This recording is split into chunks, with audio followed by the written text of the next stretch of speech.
So next we're going to look at multiplying fractions. Notice we have 27 over 24 times 56 over 35.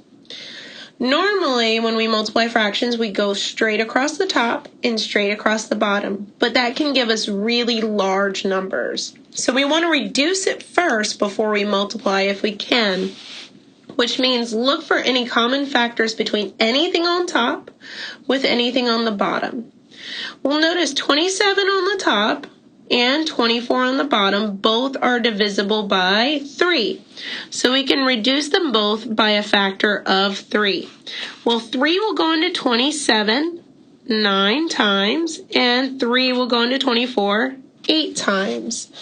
Also, notice that we now have a 56 on top and an 8 on the bottom. Both of those are divisible by 8.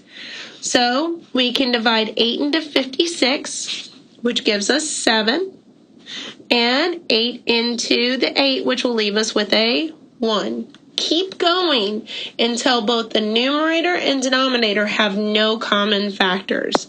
So now we've got a 7 on top and a 35 on the bottom.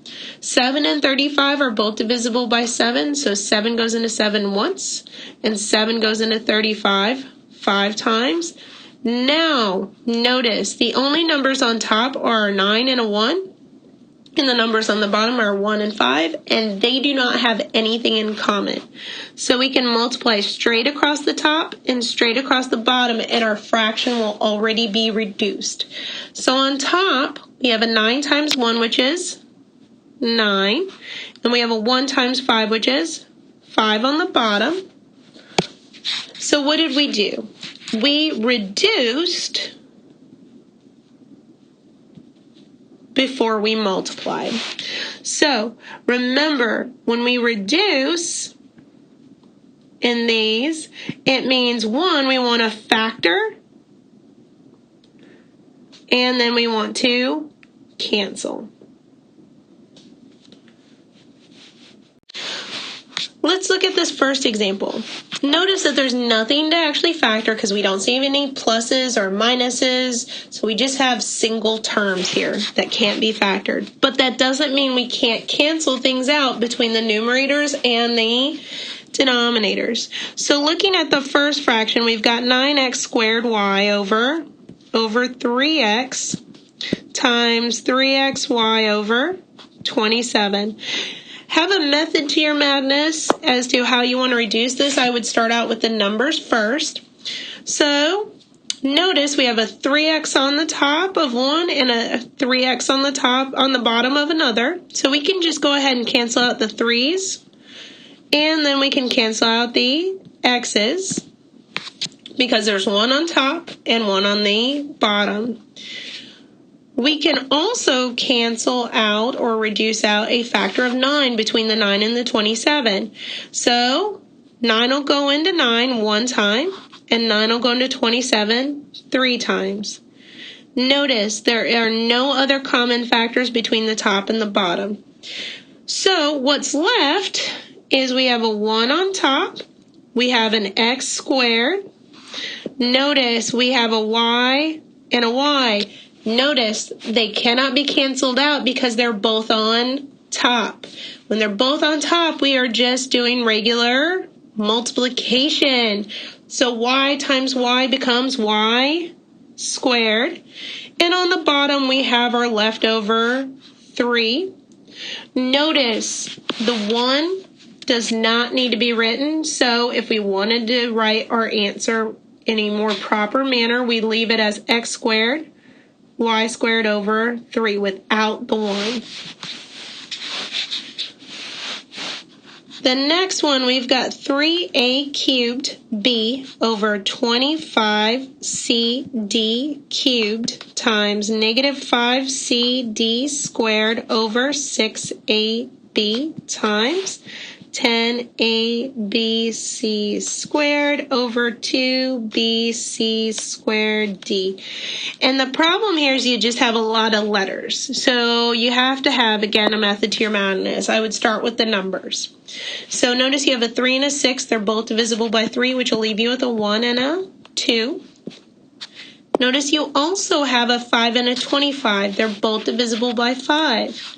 So 5 will go into the negative 5 as negative 1, and 5 will go in the 25 as 5. Also, you have a 10 and a 2. And it doesn't actually matter which 10 and which 2 you choose. You can choose the 10 and 2 that are on top of one another on the last fraction, or you can choose the 10 on top of the last fraction and the 2 that's on the bottom of the middle fraction. It does not matter. Either way, divide both by 2 or factor those out by a factor of 2. So 2 will go into 10 5 times, and 2 will go into 2 1 time. Notice, we can keep going. We still have a 5 on top and a 5 on the bottom. So 5, we can divide both by 5. 5 will go into 5 once. And on the other 5, 5 goes into 5 once. So now with just the numbers, we are left with 1 times negative 1 times 1 on top, which is just a negative 1. And on the bottom, we have 1 times 2, which is 2. Now we have to go after the letters. So let's go after the letters now.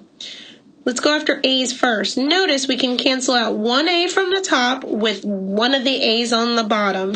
So I'm going to pick the 2 that are kind of off by themselves. The one on the last fraction and the one on the middle that's on the bottom. But be careful.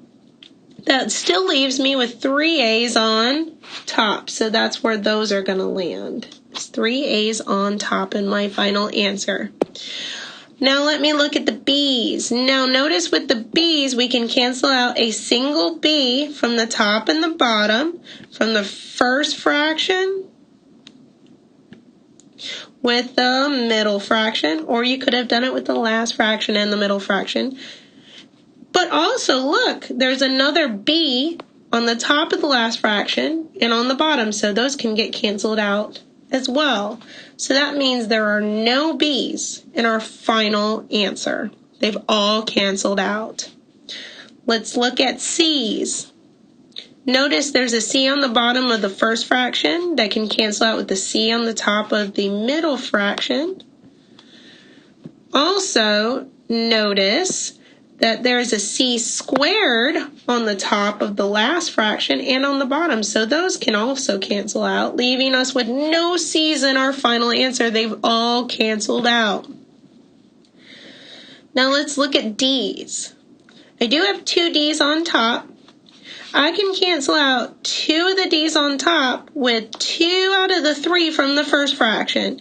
So what that means is I'll still have a D on the first fraction on the bottom and a D on the bottom of the last fraction. So then I can bring them together, multiply them together, because they're both on the bottom, and it will become D squared on the bottom.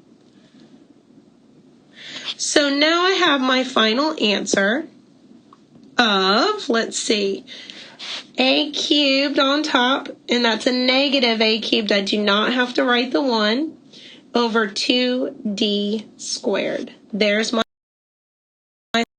final answer.